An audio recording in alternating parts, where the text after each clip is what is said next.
Selamat malam Bapak, Ibu, Saudara yang dikasihi Tuhan.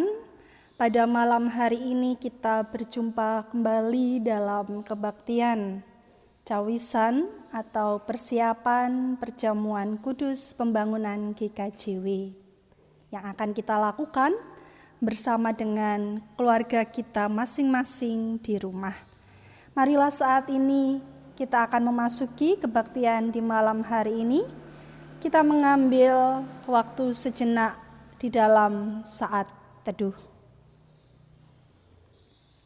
Kebaktian persiapan perjamuan kudus pembangunan GKJW pada saat ini kami lakukan di dalam nama Tuhan yang menjadikan langit dan bumi, yang tidak pernah meninggalkan pekerjaan tangannya dan yang kekal kasih setianya. Anugerah dan damai sejahtera dari Allah Bapa dan Tuhan Yesus Kristus senantiasa menyertai saudara-saudara sekalian. Amin. Kita akan bersama memuji nama Tuhan dari Kidung Jemaat 353 bait pertama dan yang kedua. Sungguh lembut Tuhan Yesus memanggil.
Marilah Bapak Ibu Saudara yang dikasihi Tuhan, kita memasuki doa pada saat ini. Mari kita bersatu hati. Terpujilah Engkau Allah yang Maha Tinggi, yang senantiasa hadir di sepanjang kehidupan kami. Di dalam segala aktivitas kami, Engkau senantiasa membersamai kami. Tiba saatnya bagi kami berjumpa dengan saudara seiman kami, berkumpul bersama dengan keluarga kami di dalam membangun kebaktian keluarga yang juga sekaligus merupakan kebaktian persiapan perjamuan kudus pembangunan GKJW di tahun 2020 ini. Kiranya Tuhan yang senantiasa hadir di tengah-tengah kami, pun melalui pemberitaan firman Tuhan yang hendak kami dengarkan pada saat ini, kami mau membuka hati, pikiran, telinga kami, pendengaran kami, agar seluruhnya boleh dikuasai oleh Roh Kudus-Mu, sehingga firman yang bersama kami dengarkan pada malam hari ini tidak berlalu begitu saja, tetapi boleh tertanam di dalam hati kami masing-masing untuk terus kami renungkan dalam kehidupan kami sehari-hari, dan kami dikuatkan oleh firman Tuhan. Berfirmanlah ya Bapa, karena kami siap mendengarkan firman-Mu. Amin. Bapak Ibu Saudara yang dikasihi Tuhan, bacaan firman Tuhan pada saat ini terambil di dalam Kejadian 32, ayatnya yang ketiga sampai dengan yang ke-21, yang demikian firman Tuhan.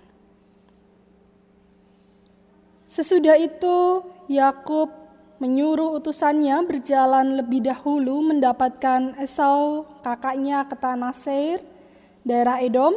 Ia memerintahkan kepada mereka, beginilah kamu katakan kepada tuanku, kepada Esau. Beginilah kata hambamu Yakub, aku telah tinggal pada Laban sebagai orang asing dan diam di situ selama ini. Aku telah mempunyai lembu sapi, keledai dan kambing domba, budak laki-laki dan perempuan. Dan aku menyuruh memberitahukan hal ini kepada tuanku, supaya aku mendapatkan kasih-Mu. Kemudian pulanglah para utusan itu kepada Yakub dan berkata, kami telah sampai kepada kakakmu, kepada Esau, dan ia pun sedang di jalan menemui engkau, diiringi oleh 400 orang. Lalu sangat takutlah Yakub dan merasa sesak hati, maka dibaginya Allah orang-orangnya yang bersama-sama dengan dia, kambing dombanya, lembu sapi, dan untanya menjadi 2 pasukan. Sebab pikirnya, jika Esau datang menyerang pasukan yang satu sehingga terpukul kalah, maka pasukan yang tinggal akan terluput. Kemudian berkatalah Yakub, ya Allah nenekku Abraham dan Allah ayahku Ishak, ya Tuhan yang telah berfirman kepadaku, pulanglah ke negerimu serta kepada sanak saudaramu, dan aku akan berbuat baik kepadamu. Sekali-kali aku tidak layak untuk menerima segala kasih dan kesetiaan yang engkau tunjukkan kepada hambamu ini, sebab aku membawa hanya tongkatku ini waktu aku menyeberangi sungai Yordan ini. Tetapi sekarang telah menjadi 2 pasukan. Lepaskanlah kiranya aku dari tangan kakakku, dari tangan Esau, sebab aku takut kepadanya. Jangan-jangan ia datang membunuh aku, juga ibu-ibu dengan anak-anaknya. Bukankah engkau telah berfirman, tentu aku akan berbuat baik kepadamu dan menjadikan keturunanmu sebagai pasir di laut yang karena banyaknya tidak dapat dihitung. Lalu bermalamlah ia di sana pada malam itu. Kemudian diambilnyalah daripada yang ada padanya suatu persembahan untuk Esau, kakaknya, yaitu 200 kambing betina dan 20 kambing jantan, 200 domba betina dan 20 domba jantan, 30 unta yang sedang menyusui beserta anak-anaknya, 40 lembu betina dan 10 lembu jantan, 20 keledai betina dan 10 keledai jantan, Diserahkannyalah semuanya itu kepada budak-budaknya untuk dijaga, tiap-tiap kumpulan tersendiri, dan ia berkata kepada mereka, "Berjalanlah kamu lebih dahulu, dan jagalah supaya ada jarak antara kumpulan yang satu dengan kumpulan yang lain." Diperintahkannyalah kepada yang paling di muka, "Apabila Esau kakakku bertemu dengan engkau dan bertanya kepadamu, 'Siapakah tuanmu dan kemanakah engkau pergi, dan milik siapakah ternak yang di depanmu itu?' Jawablah, 'Milik hambamu Yakub. Inilah persembahan yang dikirim kepada tuanku Esau, dan Yakub sendiri pun ada di belakang kami.' Begitulah diperintahkannya baik kepada yang kedua maupun kepada yang ketiga dan kepada sekalian orang yang berjalan menggiring kumpulan hewan itu," katanya. "Seperti perkataanku tadilah kamu katakan kepada Esau, apabila kamu berjumpa dengan dia, dan kamu harus mengatakan juga, 'Hambamu Yakub sendiri ada di belakang kami.' Sebab pikir Yakub, baiklah aku mendamaikan hatinya dengan persembahan yang diantarkan lebih dahulu, kemudian barulah aku akan melihat mukanya. Mungkin ia akan menerima aku dengan baik. Jadi persembahan itu diantarkan lebih dahulu, tetapi ia sendiri bermalam pada malam itu di tempat perkemahannya." Sampai demikian pembacaan kita di malam hari ini. Yang berbahagia adalah setiap kita yang membaca firman Tuhan, menyimpan dan merenungkannya di dalam hati kita masing-masing, serta melakukannya dalam kehidupan kita sehari-hari. Amin. Kita akan bersama memuji nama Tuhan kembali dari Kidung Jemaat 54, baitnya yang pertama dan yang ketiga, "Tak Kita Menyerahkan."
Shalom, saudara yang dikasihi Tuhan.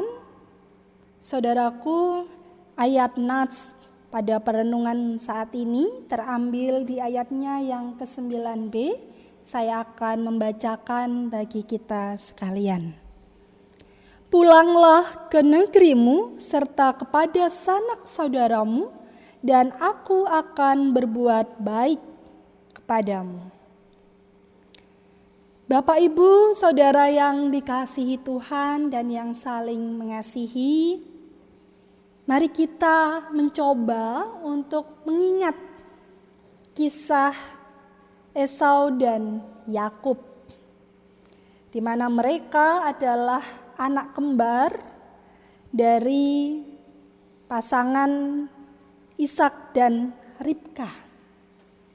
Esau ini adalah anak yang tertua dan yang menjadi kesenangannya adalah berburu. Sedangkan Yakub ini adalah adiknya. Dia senang berada di kemah bersama dengan orang tua. Dan Yakub ini juga kesenangannya adalah menggembalakan domba-domba.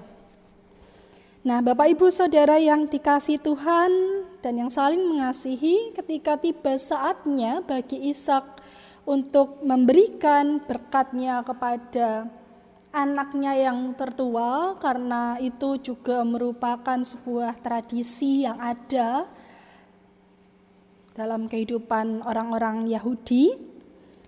Nah, saudara yang dikasihi Tuhan, yang terjadi, yang menerima berkat dari Ishak ketika dia sudah berumur tua, itu bukan Esau.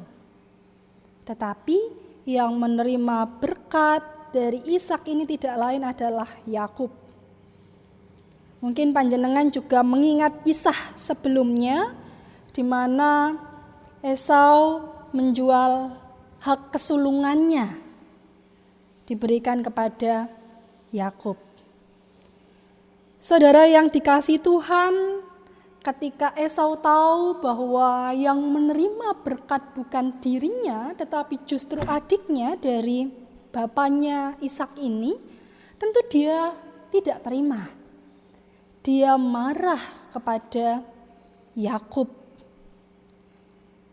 Dalam peda yang lalu atau hari Selasa, dalam persekutuan doa, bacaan yang menjadi perenungan kita terambil di dalam Kejadian 33. Dan saat ini kita bersama merenungkan dari Kejadian 32 yang berkisah tentang ketakutan yang dialami Yakub ketika hendak berjumpa dengan Esau. Bapak Ibu Saudara yang dikasihi Tuhan, bendera putih tentu tidak asing bagi panjenengan seperti ini. Nah, saudara yang dikasihi Tuhan, kalau kita melihat bendera putih, tentu kita melihat wah bersih ya. Di satu sisi kelihatan bersih tapi juga mudah kotor begitu nggih. Tetapi Bapak Ibu Saudara yang dikasihi Tuhan, ketika bendera putih ini kemudian kita kibarkan dalam sebuah pertempuran atau pertandingan olahraga, tentu memiliki arti tersendiri. Tentu memiliki arti tersendiri. Yakni menyerah kepada lawan atau mengaku kalah. Nah, pilihan untuk mengibarkan bendera putih dalam situasi tertentu, baik pertempuran ataupun pertandingan olahraga tadi, tentu sudah mempertimbangkan berbagai macam aspek dan konsekuensi yang hendak diterimanya. Misalnya saja ya sudah kekuatannya tinggal sekian, merasa kekuatannya tidak banyak, maka seseorang mengambil keputusan untuk mengibarkan bendera putih, mengaku kalah atau merasa bahwa menyerah kepada lawan, dan konsekuensinya pasti yang dihadapi adalah kekalahan.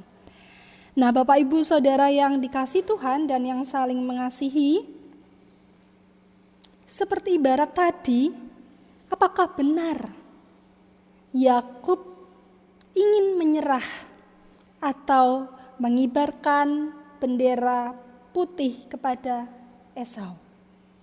Sepertinya tidak demikian.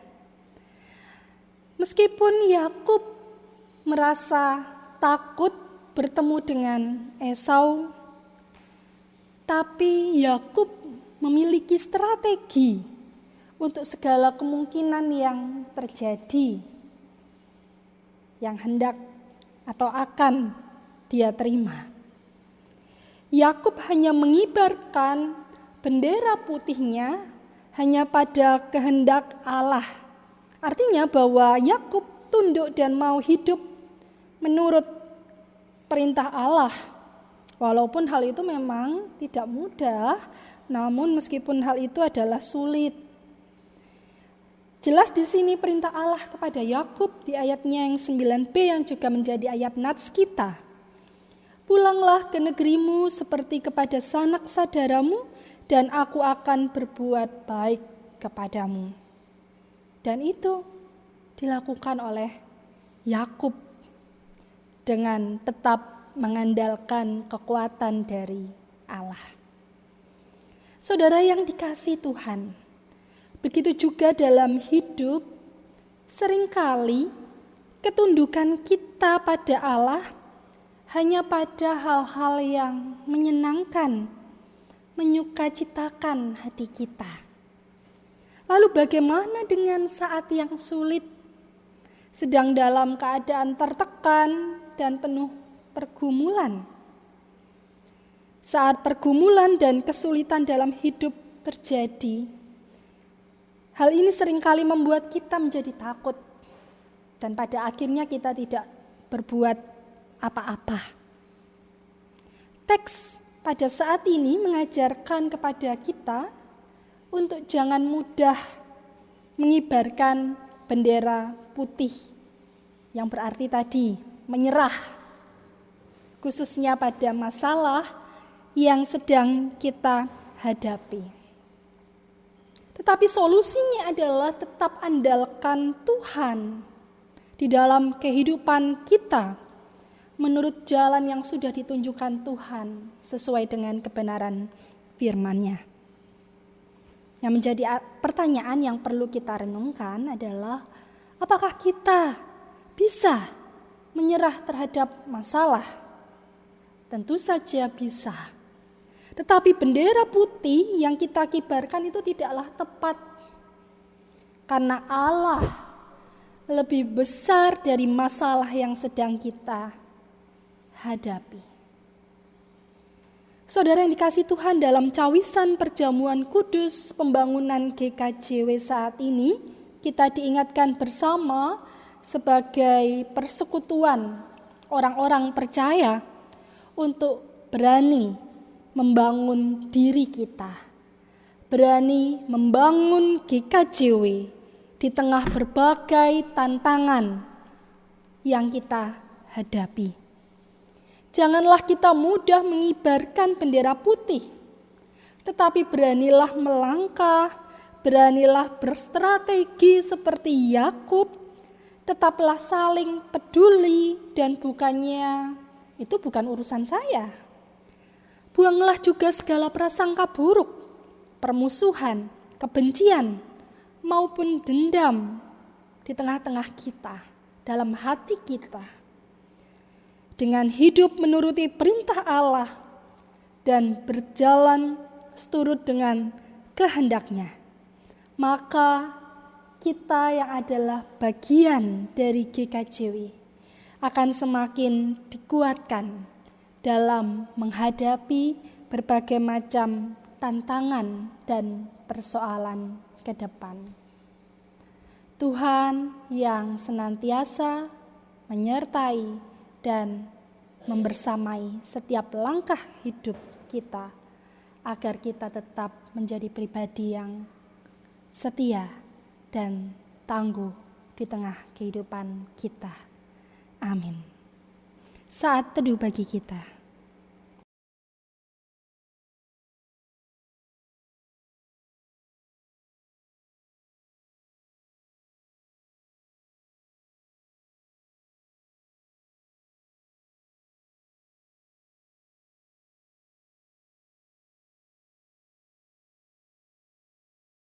Bapak Ibu Saudara yang kasih Tuhan, tiba saatnya bagi kita akan memasuki persiapan perjamuan kudus pembangunan GKJW.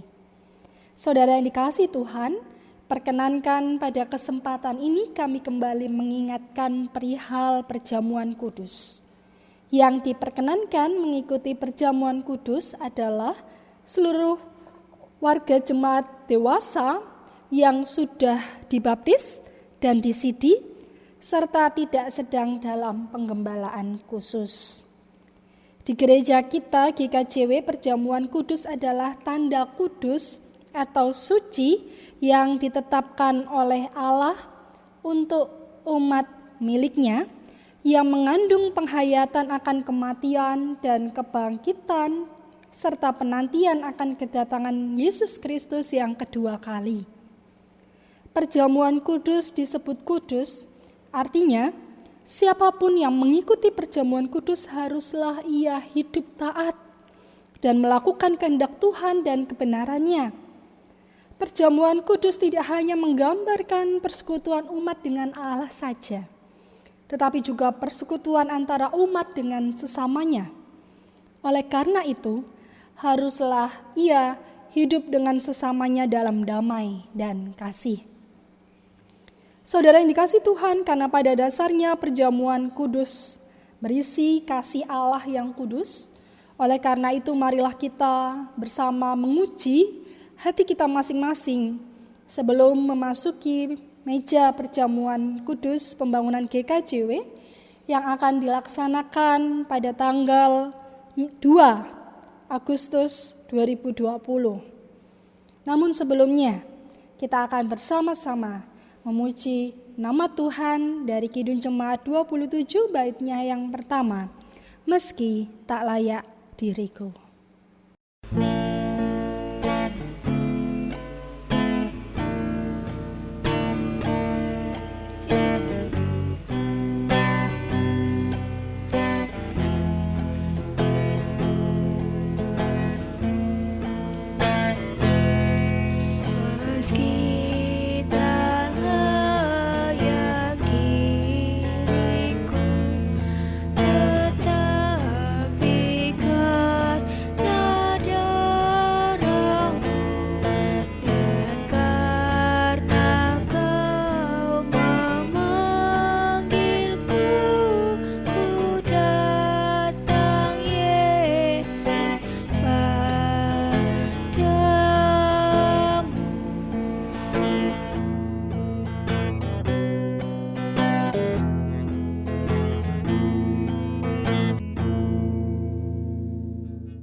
Saudara yang kasih Tuhan, saat ini mari kita melihat diri kita pribadi lepas pribadi.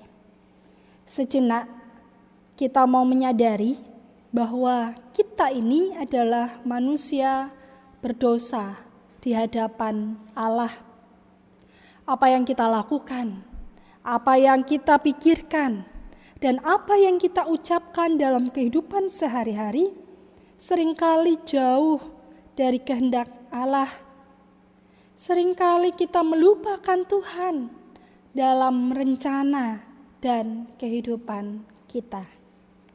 Demikian juga karena perjamuan kudus itu berisi persekutuan kita dengan sesama orang percaya. Mari kita melihat diri kita pribadi lepas pribadi, menyadari bahwa kita belum mampu mengasihi sesama kita dengan sepenuh hati dan benar. Seringkali dalam hati kita masih menyimpan kebencian, kekecewaan, amarah, dendam, sakit hati, dan bahkan perselisihan dengan sesama kita. Kita akui bahwa kita belum mampu hidup berdamai dengan sesama kita. Saat ini marilah kita datang pada Tuhan dalam penyesalan. Kita akui dosa-dosa kita di hadapannya dengan hati yang tulus dan penuh penyesalan. Karena jangan ada di antara kita yang mengikuti perjamuan kudus secara sembarangan. Saat ini marilah kita memasuki doa pengakuan dosa dan mohon pengampunan dosa kepada Tuhan yang akan kita lakukan secara pribadi. Mari kita memasuki saat teduh dan saya akan memandu panjenengan. Saudaraku, marilah saat ini di hadapan Tuhan kita mau menundukkan kepala bahkan hati kita, mengakui di hadapannya akan kesalahan dosa yang kita lakukan, dan bahwa hidup kita pun sering tidak berkenan di hadapannya.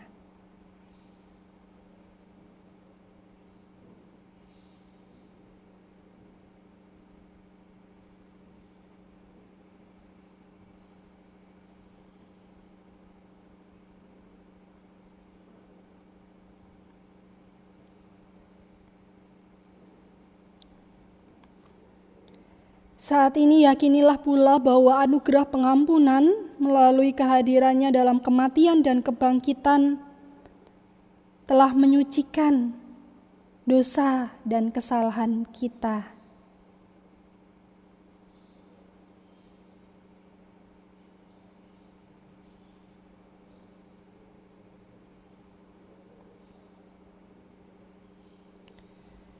Saat ini saudara, serahkanlah seluruh kehidupan saudara pada tuntunan dan pimpinan Tuhan yang senantiasa menyertai kehidupan kita.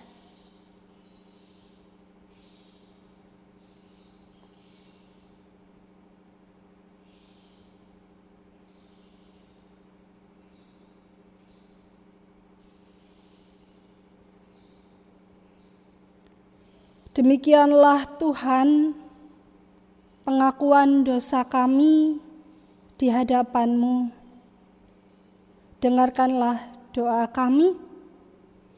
Amin. Bapak, Ibu, Saudara, bagi siapapun yang mau mengakui segala dosa dengan hati yang jujur dan tulus di hadapan Tuhan, serta berjanji tidak mengulangi kesalahannya kembali, Allah yang Maha Kasih akan mengampuni dan memberikan anugerah-Nya kepada kita. Seperti yang difirmankannya di dalam 1 Yohanes 1 ayatnya yang ke-9, yang demikian firman Tuhan. Jika kita mengaku dosa kita, maka Ia adalah setia dan adil, sehingga Ia akan mengampuni segala dosa kita dan menyucikan kita dari segala kejahatan. Saudara yang dikasihi Tuhan, saat ini saya mengajak saudara sekalian untuk kembali memantapkan diri sebelum memenuhi undangan Tuhan datang ke meja perjamuan dengan menyampaikan pertanyaan sebagai berikut. Apakah saudara-saudara bersedia untuk memenuhi undangan Tuhan dalam perjamuan kudus pembangunan GKJW yang akan dilaksanakan pada tanggal 2 Agustus 2020. Bagaimana jawab saudara? Apakah bersedia?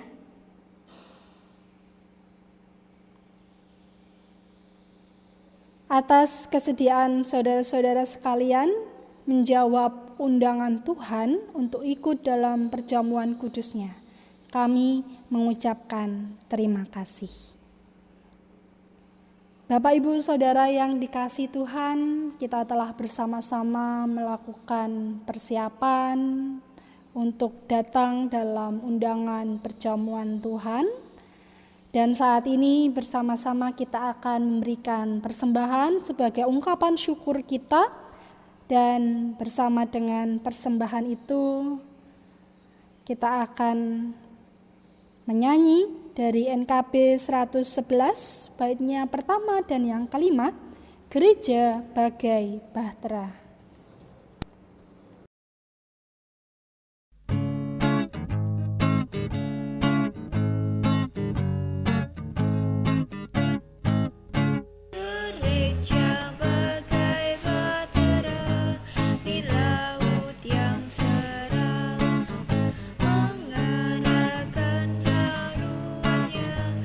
Pantai seberang mengamuklah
Mari kita bersama menyatukan hati kita di dalam doa syafaat.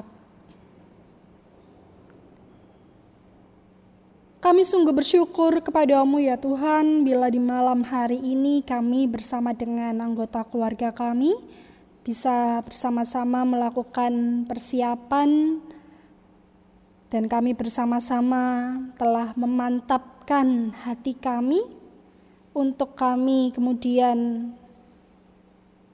memenuhi undangan perjamuan Tuhan. Tolonglah kami agar kami senantiasa dapat menjaga hati kami, sehingga hati dan hidup kami senantiasa berkenan seperti firman yang baru saja kami dengarkan pada malam hari ini, yang mengingatkan kami agar kami tidak mudah untuk mengibarkan bendera putih terhadap masalah yang kami hadapi.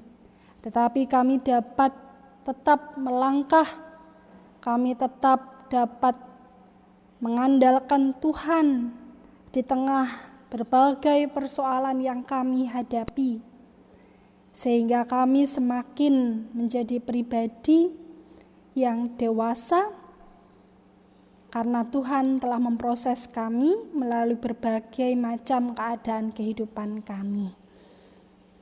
Tuhan, pada saat ini kami juga telah mengumpulkan persembahan sebagai ungkapan syukur kami. Kiranya Tuhan yang berkenan menerima persembahan ini dan memberkatinya.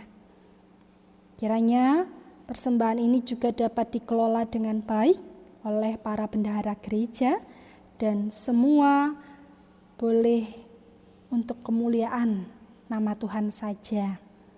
Pada malam hari ini kami juga menyerahkan keluarga kami masing-masing. Kiranya keluarga kami senantiasa Tuhan lindungi, Tuhan sertai, berkati pekerjaan usaha kami, anugerahkan kesehatan yang baik bagi kami. Kiranya keluarga kami senantiasa dalam damai sejahtera Kristus. Tuhan, kami serahkan setiap pergumulan yang dihadapi oleh masing-masing keluarga milik-Mu. Kiranya Tuhan yang menguatkan kami, memampukan kami menghadapi setiap pergumulan hidup kami, dan kami senantiasa berserah atas segala yang kami hadapi, dan mampukanlah kami untuk selalu setia di dalam jalan Tuhan. Bapa, di malam hari ini kami hendak mengakhiri kebaktian kami. Kami serahkan hidup kami sepenuhnya hanya di dalam tangan kasih-Mu. Amin.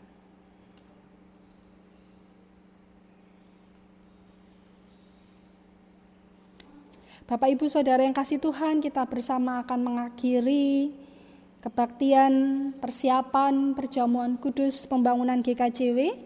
Bersama kita akan memuji nama Tuhan dari Kidung Jemaat 370, bait pertama dan yang kedua, Ku mau berjalan dengan juru selamatku.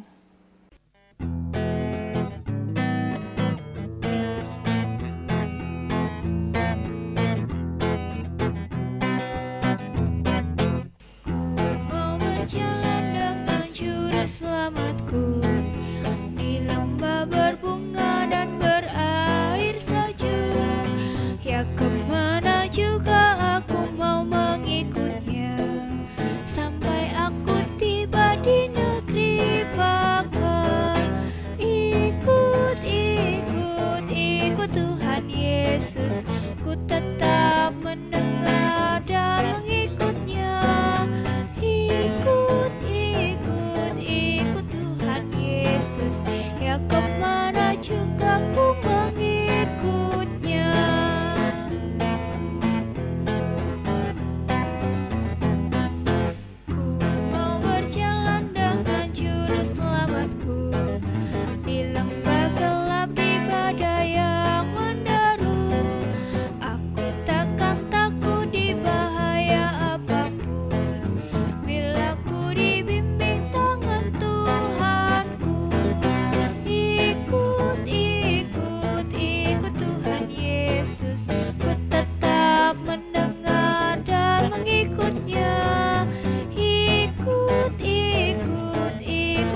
Saudara yang dikasihi Tuhan, arahkanlah hati dan pikiran saudara kepada Tuhan dan terimalah berkat Tuhan melalui hamba-Nya. Kasih, karunia, dan damai sejahtera dari Allah Bapa, Tuhan Yesus Kristus Sang Putra dan persekutuan Roh Kudus kiranya menyertai kehidupan saudara-saudara saat ini sampai dengan selama-lamanya. Amin.